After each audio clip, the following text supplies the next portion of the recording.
बिस्मिल्लाहिर्रहमानिर्रहीम। अजीज़ान मन, आपको मेजर आदिल राजा का सलाम पहुंचे। अजीज़ान मन, ये आज का दूसरा लाइव स्ट्रीम सेशन है।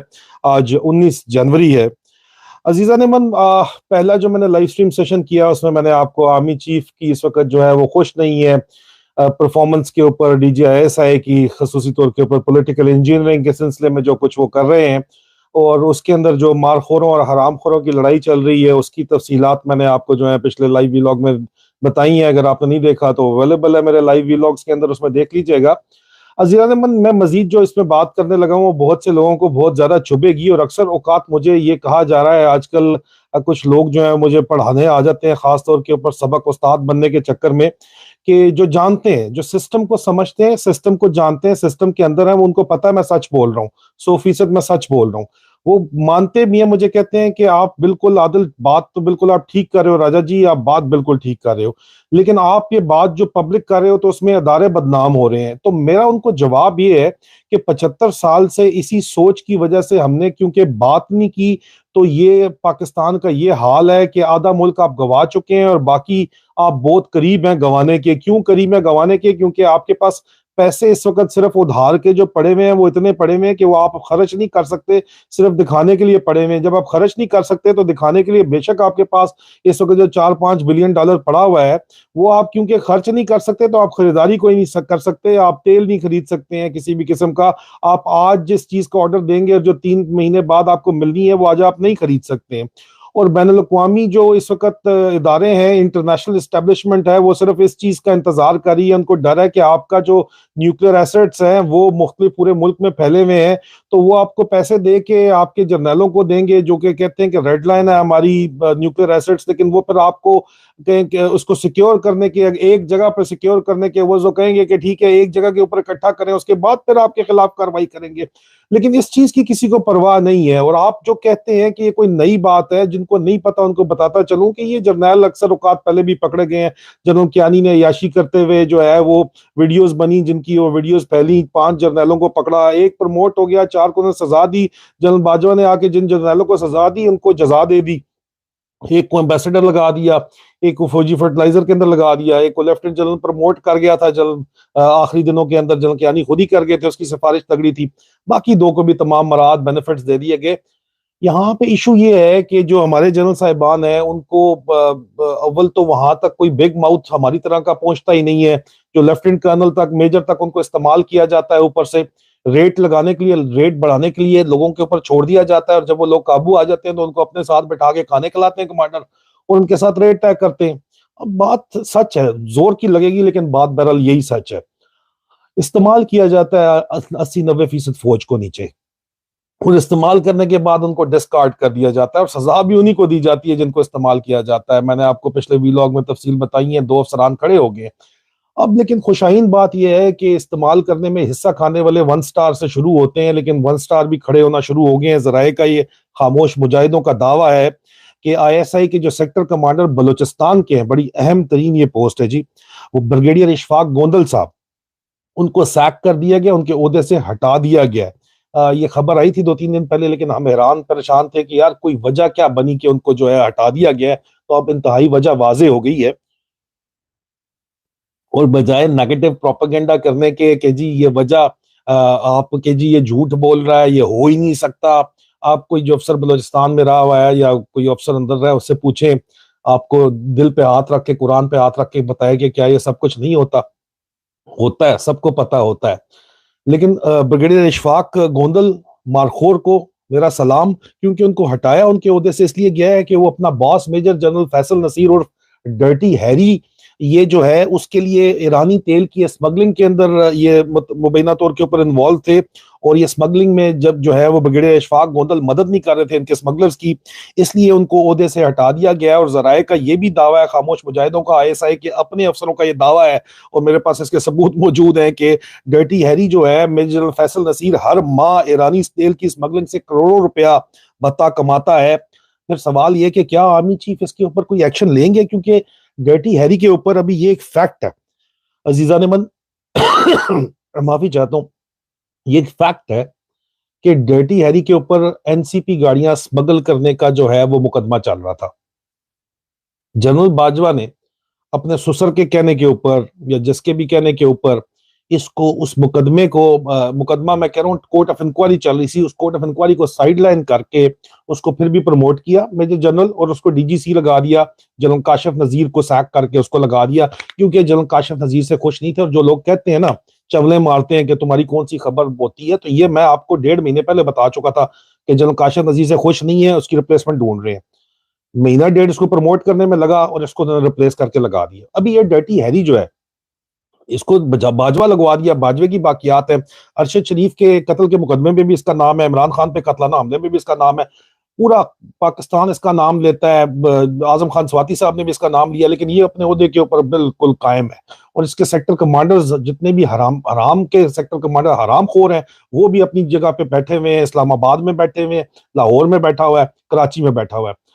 मारखोर एक ही था, बाकी हराम खोर हैं। वो बलोचिस्तान में था, उसको ओहदे से हटा दिया गया क्योंकि वो इसकी ये काम नहीं कर रहा था। पहले एनसीपी गाड़ियों के स्मगलिंग का मुकदमा इसके ऊपर चल रहा है, और जो बलोचिस्तान में जो भी बंदा है ना, फौजी छोड़ो, किसी आम बंदे से पूछ लो, वो भी आपको बताएगा कि यार ये यही काम करते हैं। यहाँ पे 3 तरह के अफसर होते हैं एफसी और आईएसआई के अंदर। एक वो जो अपना 2 साल खामोशी से जानते बूझते हुए भी इज्जत गुजारते हैं कि यार हम मारे ना जाए, चुप करके अपना टाइम 1-2 साल निकालते हैं, उधर से चुप के निकल जाते हैं, ठीक है, बड़ी तादाद ये है। दूसरी तादाद ये है जो दोनों हाथों से माल समेटती है, डर्टी हैरी की तरह की, और माल समेटने पे इंक्वायरी वगैरह हो भी जाए तो ऊपर भी हिस्सा देते हैं डर्टी हैरी की तरह। जब ऊपर हिस्सा दे रहे होते हैं तो बच जाते हैं, कोर्ट ऑफ इंक्वायरियां होती रहती है, जिस तरह पुलिस के अफसरान है, बच जाते हैं। और बिल्कुल आप समझें कि पंजाब पुलिस, बलुचिस्तान पुलिस वही वाला खाता हो गया एफसी वालों का, वो बचते हैं और प्रमोट भी हो जाते हैं, जिस तरह डर्टी हैरी प्रमोट हो गया आगे जाके। और तीसरी किस्म होती है जो लड़ पड़ती है आगे से, जिस तरह ब्रिगेडियर साहब हैं, ब्रिगेडियर गोंदल हैं, ये सैक हो गए हैं क्योंकि कोयटा में बैठे थे, और जो पंजगूर जैसे इलाकों में बॉर्डर के ऊपर लड़ पड़ते हैं और अपने हक हलाल का रोटी खुद खाते हैं, नवाला खाते हैं, बच्चों को खिलाते हैं और इनसे लड़ जाते हैं। कर्नल जवाद खान शहीद जैसे मर्दान वाले, ठीक है, वो लोग शहीद हो जाते हैं, ठीक है, उनको मार दिया जाता है। बेताशा मिसालें हैं यहाँ पे, वो एग्जाम्पल बनाई जाती है उनके पीछे आने वालों के लिए कि खबरदार, ये जो काम चल रहा है चुप करके चलने दो। मैं खुद तोरखम के ऊपर रहा हूं, मैं गवाह हूं कि सिर्फ आपको दफ्तर के अंदर बैठने का, आप बाहर ना निकलें तो करोड़ों रुपया आपको दिया जाता है कि यार आप अपना काम ना करो, अंदर बैठे रहो। क्यों? क्योंकि आपका अफगान पाकिस्तान बेल्ट के ऊपर ईरान पाकिस्तान में स्मगलिंग हो रही है, नार्कोटिक स्मगलिंग हो रही है, फूड स्टफ जो है वो अफगानिस्तान के अंदर जा रहा है, ईरान से फिर आप यूरोप का रास्ते तक भी जाते हैं लोग, ड्रग स्मगलिंग होती है, आपका गोल्डन ट्रायंगल है। उसके अलावा आपकी बहुत बड़ी तादाद ये ईरानी डीजल स्मगलिंग, इसको हलाल समझते हैं वहां पे बहुत से अफसर जो है, और वो हलाल अफसर ये काम करके, गवादर के अंदर भी यही काम है। अब गवादर की आवाम क्यों जो है वो खड़ी हुई है, वो कहती है अपने लिए तो आप जो है वो स्मगलिंग करते हैं ईरानी तेल की, जब हम ये काम करना चाहते हैं रोजी कमाने के लिए, भूख नंग है, तो आप हमारे ऊपर जो है वो डंडे चलाते हैं, हमसे भत्ते मांगते हैं, और हमारे ऊपर जो है वो आप कानून कायदा हमें पढ़ाते हैं, अपने अफसरों को आप रोकते नहीं है वहां पे। वो हमारे हमसे आप फाटक के ऊपर पैसे मांगते हैं, आपके नीचे लोग, आपके अफसर जो है खुद उन्होंने टैंकर्स, लोगों ने, मैं अफसरों को जाती तौर के ऊपर जानता हूँ, टैंकर्स खरीद के रखे हुए हैं जी, कि जो अब टैंकर भर के कराची तक बस पहुंच जाए तो चांदी हो जाती है, 100% प्रॉफिट हो जाता है, 100% देने के बाद, रास्ते में खर्चा देने के बाद भी। यार माइंड मत करना, लेकिन ये बातें हो रही हैं, और क्योंकि हमने 75 साल से इन बातों के ऊपर बात नहीं की ना, इनको एक्सपोज नहीं किया, इसी वजह से ये बढ़ चढ़ के मसले बढ़ते चले जा रहे हैं। और इस वक्त डर्टी हैरी जैसे जानवर हमारे पाकिस्तानी कौम के ऊपर जो है वो चढ़ दौड़े हैं, और बाकी सारे इनको क्यों नहीं रोकना चाहते? क्योंकि ये डर्टी हैरी जिस वक्त डीजीएमआई थे, जनरल आसिम मुनीर, जिस वक्त मैंने आपको कई दफा बता चुका हूं, जब ये डीजीएमआई थे तो इनका सेक्टर कमांडर सिंध का एमआई का ये डर्टी हैरी था, फैसल नसीर था।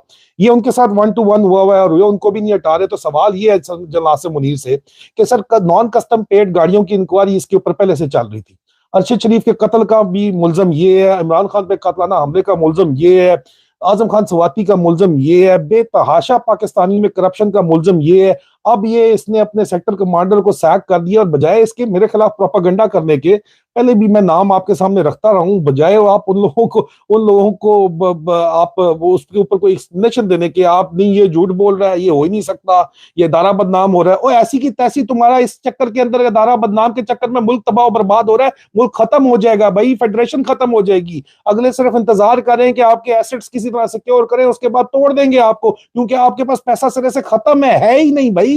کیا باتیں کر رہے ہیں آپ لوگ, ایسے چڑھے ہوئے ہیں اور چینج آپ کرنا ہی نہیں چاہتے. جو چینج کرتا ہے فوج کے اندر اس کے خلاف آپ گینگ اپ ہو جاتے ہیں. وہ D G S P R change کرنا چاہتا ہے, اس کے خلاف آپ گینگ اپ ہو گئے ہیں سارے کے سارے. ادھر آرمی چیف اگر جہاں پہ چینج کرنا چاہتا ہے, آپ سارے کے سارے گینگ اپ ہو جاتے ہیں, کیونکہ 2-3 پلاٹ 20 پلاٹ ملے ہوئے 50-50 کروڑ کا ایک پلاٹ ہے تہاڈا, ٹھیک ہے, تسی پلاٹاں دے چکر وچ کھسی ہو گئے. اللہ معاف کرے یار, باتوں مسئلے پر آپ کہتے ہیں کہ کیوں بندے کریں, اور آپ باقی سارے کے سارے افسران, آپ کے پاک جوان اور افسران جو ہیں وہ قربانیاں دے رہے ہیں. آپ تو لیفٹنٹ کرنل, آپ تو فل کرنل بیچارے, پوری فوج یہی ہوتی ہے نا, وہ آپ نے رگڑے لائن کے اوپر لگائے ہوئے, استعمال کرنے کے اوپر لگائے ہوئے. خود آپ کیا کر رہے ہیں جناب, خود آپ کی سمگلنگ اگر آپ کے بندوں کی نہیں چل رہی تو آپ سیکٹر کمانڈر تک کو, بریگیڈیئر اشفاق گوندل کو, سر آپ کو سلام ہے, ان کو بھی سیک کر دیتے ہیں. یہاں پہ اس وقت اداروں کے اندر ایک بہت بڑی ریزسٹنس چل رہی ہے. اور عزیزان من, اگر آپ پورے پاکستانیوں کو, پوری فوج کو گالی نکالنے لگ جاؤ, آئی ایس آئی کو, تو میں بالکل اس کی اجازت نہیں دیتا, میں بالکل سپورٹ نہیں کرتا. کیونکہ میرے تک خبریں بھی آئی ایس آئی کے اپنے ہی سینئر آفیسرز پہنچا رہے ہیں, خاموش مجاہد پہنچا رہے ہیں, اور لڑ بھی پڑے ہیں, ٹھیک ہے. اور یہ فوجی افسر ہی ہیں جو وہاں پہ لڑ بھی رہے ہیں, ریزسٹنس بھی کر رہے ہیں, حلالی افسر موجود ہیں آپ کی خاطر, روزانہ کی بنیاد کے اوپر یہ افسر قربانیاں دے رہے ہیں, ٹھیک ہے. ان کو یہ بات سمجھ ہے, ان کو ملک سے محبت ہے, اسی لیے آپ کو یہ بتا رہے ہیں, اسی لیے ڈسہارٹڈ بھی ہیں, ایکٹیولی بھی, پرو ایکٹیولی آگے کام کر رہے ہیں. انفارچونیٹلی بدقسمتی سے باجوے نے جو ہمارے سر کے اوپر حرام خور مسلط کیے تھے, وہ حرام خور صرف اور صرف اپنی 1.5 انچ کی مسجد بنانا چاہتے ہیں. اور کیریئر ٹونی جو ہے نا, ٹونی افسر صرف اپنی نوکری کے اے سی آر کے چکر میں, اپنی اے سی آر, اپنی او ای آئی کے چکر کے اندر پورے کے پورے ملک کا بیڑا گرک کرے. اور ظالموں, جب ملک ہی نہیں بچے گا پیچھے, تو تم لوگوں کی او ای آئی اور اے سی آر کس کام آئیں گی, تمہارے پلاٹ کس کام کے آئیں گے, جب بچنا ہی نہیں ہے پیچھے ملک. تو ملک کے بارے میں تو سوچ لو کچھ. یہ بات جو ہے اس وقت بہت زیادہ ضروری ہوگی ہے, اس کے اوپر بات کرنا. اداروں کی کوئی بدنامی نہیں ہوتی, کالی بھیڑوں کو آئیڈینٹیفائی کرنا بہت ضروری ہے. یہاں پہ ایک افسر جاتا ہے, وہ پیٹیوں کے اندر بھر کے پیسے لے آتے ہیں بلوچستان سے. بلوچستان کے عام آدمیوں کا حالات دیکھو, ان کے ساتھ جو آپ وعدہ کرتے ہو آپ پورا نہیں کرتے, صرف اپنا ٹائم ٹپاتے ہو وہاں پہ. حالانکہ ہر بات کا حل بات چیت کے اندر پنہا ہے. آپ ان سے بات کریں, وہ آپ کی بات سنیں گے. آپ کیوں, آپ کو سوچنا پڑے گا کہ آپ کے ینگ آفیسرز کیوں آپ ہی کے خلاف ہو جاتے ہیں اور آپ کے خلاف جا کے لڑنا شروع کر دیتے ہیں. کون ہے 313 بدری بریگیڈ کا کمانڈر بائی دا وے, کیا وہ پی ایم اے کا پاس آؤٹ آفیسر نہیں ہے؟ بات ہے, میں آپ کو بات کر رہا ہوں. کیوں وہ بھائی, وہ کوئی انفلٹریٹر وغیرہ اس طرح نہیں ہوتے. کیوں لوگ باغی ہو جاتے ہیں آپ سے؟ کیونکہ وہ دیکھتے ہیں کہ اوپر لیول پہ آپ لوگوں کو فرق نہیں پڑتا. آپ کہتے ہیں جڑا داڑھی والا دیکھو کاپ دو.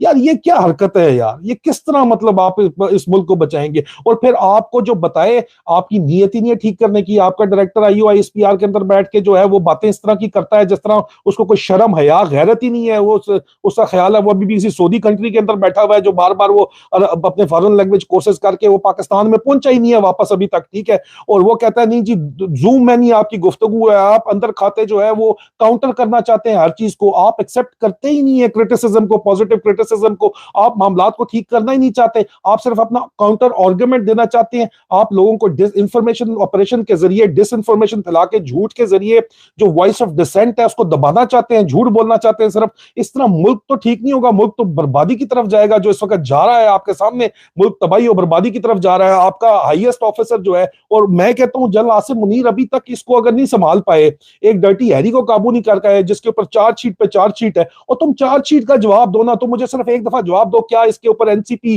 گاڑیاں اسمگلنگ کرنے کی کورٹ آف انکوائری نہیں چل رہی تھی جب اس کو پروموٹ کیا ہے؟ تو کیا یہ وہاں پہ اسمگلنگ کے اندر انوالو نہیں ہے بلوچستان میں؟ اس بات کا جواب نہیں دیں گے. کہیں گے او عادل راجہ پاگل ہے, حیدر مہدی پاگل ہے, محیط پیرزادہ پاگل ہے, جو بھی کہو وہ سارا پاگل ہے. یار بس تم ہی ایک سیانے ہو, سیانے کہا ہو جو گوں کھا رہا ہے. تم ہی لوگ سب کچھ تم کو پتا ہے بس, ٹھیک ہے. باقی سارا پروپیگنڈا ہے جو تم لوگوں کو بتا رہا ہے کہ اللہ کے واسطے رائٹنگ آن دا وال دیکھو. رائٹنگ آن دا وال یہ ہے کہ یہ ملک تباہ و برباد ہو رہا ہے صرف اس لیے کہ آپ کے چند لوگ جو ہیں وہ کروڑوں روپے کے بھتے کھا رہے ہیں, اور جو حلالی لوگ ہیں ان کو سزا دی جا رہی ہے. کرنل عابد اور کرنل وسیم کو کراچی میں سزا دی گئی, بریگیڈیئر گوندل کو بلوچستان میں سزا دی گئی, ان کی ایمانداری کی, ٹھیک ہے. تو یہ لوگ بھی تو اسی فوج کا حصہ ہے یار. پوری فوج کو آپ نہیں برا کہہ سکتے. آپ کی فوج جو ہے وہ 80-85% جو ہے 90% پاکستانی قوم کے ساتھ کھڑی ہوئی ہے. Please try to understand this, ٹھیک ہے, اور پلیز سپورٹ دیم, ٹھیک ہے. جو ان کی جنگ ہے یہاں پہ حرام خوروں اور مار خوروں کی جو جنگ ہے, اس میں مار خوروں کو سپورٹ کریں, کیونکہ اگر مار خور خدا نہ خواستہ ہار گئے تو یہ ملک نہیں بچنا. پلیز ٹرائی ٹو انڈرسٹینڈ, یہ ملک نہیں بچنا. آپ کو بار بار کہہ رہے ہیں یار, آپ لوگوں کو سمجھ ہی نہیں آتی ہے, آپ الٹا کاؤنٹر پروپیگنڈا چلا دیتے ہو. بھائی یہ لوگ بانٹنے کے لیے تیار ہیں اس وقت ملک. ملک, ٹھیک ہے, یہاں پہ انہوں نے اپنا اپنا حصہ پہلے بانٹ لی ہے, یہ اپنے اپنے حصے پہ ٹکڑوں کے اوپر بھی اگر ان کو حکومت ملی تو یہ گرد ہیں جو مردہ گوشت بھی نوچیں گے یہاں پہ. پلیز ٹرائی ٹو انڈرسٹینڈ, یہ جو قومیں ریئلائز نہیں کرتی ہیں وہ ہمیشہ ذلیل و خوار ہوتی ہیں. اور کیا آپ باتیں کرتے ہو بڑی بڑی کہ نہیں جی ملک جو ہے وہ تو قائم ہی رہے گا سب کچھ, آدھا ملک آپ گوا بیٹھے ہو پہلے ہی یار, آدھا ملک آپ کی پالیسیز کی وجہ سے گوایا. ٹھیک ہے درمیان میں دشمن ملک تھا, جو باقی بچا اس کو تو خدا کا واسطہ ہے بچا لو. یہ جو تمہاری پالیسیز چل رہی ہیں اس کے تحت یہ نہیں بچے گا. ہمیں فکر ہے, صرف اپنے ملک کی فکر ہے, اس لیے آپ لوگوں کو بات کرتے ہیں, آپ لوگوں کو بتاتے ہیں کہ یہ سب کچھ چل رہا ہے. خدا کا واسطہ ہے کہ اپنے معاملات کو سارٹ آؤٹ کر لیں. ایک میجر جنرل کی کیا اوقات ہے کہ اس کو جو ہے آپ نے سر پہ چڑھا لی ہے, کبھی حسن نثار آ کے اس کی گواہیاں دے رہا ہوتا ہے, کبھی کوئی اور آ کے مبشر بلڈاگ اس کی گواہیاں دے رہا ہوتا ہے, آ کے اندر اپنے گربان میں جھانکتے نہیں ہیں. اتنی بڑی کیا وہ بریگیڈیئر ہے ایک جو وہاں پہ بیٹھا ہوا ہے, اس کا بھی میں کٹا چٹا ایک دفعہ کھول چکا ہوں, مسٹر ایکس جو بیٹھا ہوا ہے راشد نصیر, اس کو کون سے ایسے سرخاب کے پر لگے ہوئے ہیں کہ اس کے اوپر بات نہیں کی جا سکتی. یہ اب کیا I S I internal wing کا پاکستان میں سیاسی انجینئرنگ کے اندر تعلق نہیں رہا, ہسٹری موجود نہیں ہے, اس پہ کیوں نہیں بات کی جا سکتی؟ یہ جو اسمگلنگ بلوچستان کے اندر افسران کرتے ہیں اس پہ کیوں نہیں بات کی جا سکتی؟ کیونکہ اس کی وجہ سے بلوچستان کے لوگ جو ہیں وہ احساس محرومی کا شکار ہیں. وہ دیکھتے ہیں آپ لوگوں کو, آپ کی حرکتوں کو دیکھتے ہیں, اور اس کے بعد وہ ریزنٹمنٹ ایک پیدا ہوتی ہے. آپ کے اپنے افسر جو ہیں وہ آپ سے ٹوٹ کے چلے جاتے ہیں. اس کے اوپر بھی کسی ڈیٹیل میں بات کریں گے. سوچیں ضرور یار, اللہ کو اپنی عقل کو ہاتھ مارو, اور یہ ملک ہی نہیں بچے گا تو تم لوگوں کی جرنیلیاں کدھر جائیں گی, تمہارے پلاٹ کدھر جائیں گے, کہاں لے کے جاؤ گے ان کو بھائی؟ یہ خونی انقلاب مت لوگوں کو مجبور کرو خونی انقلاب کی طرف جانے کے لیے. ہوش کے ناخن لو, معاملات کو ٹھیک کرو. یہ جو گندے افسر سر کے اوپر بٹھائے ہوئے ہیں ان کو سائیڈ لائن کرو. مذاق ہی بنا لیا آپ لوگوں نے ابھی تک چلائے جا رہے ہیں. اور جنرل عاصم منیر صاحب, the country and the veterans are disappointed in you کہ آپ ابھی تک جو ہے ان لوگوں کو کسی سائیڈ لائن نہیں کر سکے. ابھی تک آپ انڈر پریشر ہیں, ابھی تک آپ کمانڈ کنٹرول اتنا ٹائم نہیں ہے آپ کا, ہم دے سکتے, یہ قوم افورڈ کر سکتی کہ آپ اس کو اپریل تک کھینچیں گے اور پیچھے یہ اپنی پولیٹیکل انجینئرنگ کرتے رہیں گے. جو پولیٹیکل انجینئرنگ یہ پنجاب کے اندر پلان کر رہے ہیں اس کے اوپر اگلے لائیو ویلاگ کے اندر میں آپ سے ضرور بات کروں گا. اللہ بشرط زندگی برڈن آف ٹروتھ میرے خیال میں بہت زیادہ ہو گیا ہے. ابھی میں ذرا کاؤنٹر پروپیگنڈے کے لیے تیار ہو جاؤں, جو بلونگڑے اور شتونگڑے جو ہیں وہ دوبارہ چھوڑے جائیں گے میرے اوپر. لیکن اللہ گواہ ہے, مجھے حکم ازا لا الہ الا اللہ, بشرط زندگی بہت جلد آپ سے دوبارہ تیسرے آج کے لائیو ویلاگ سیشن میں ملاقات ہوگی. فی امان اللہ.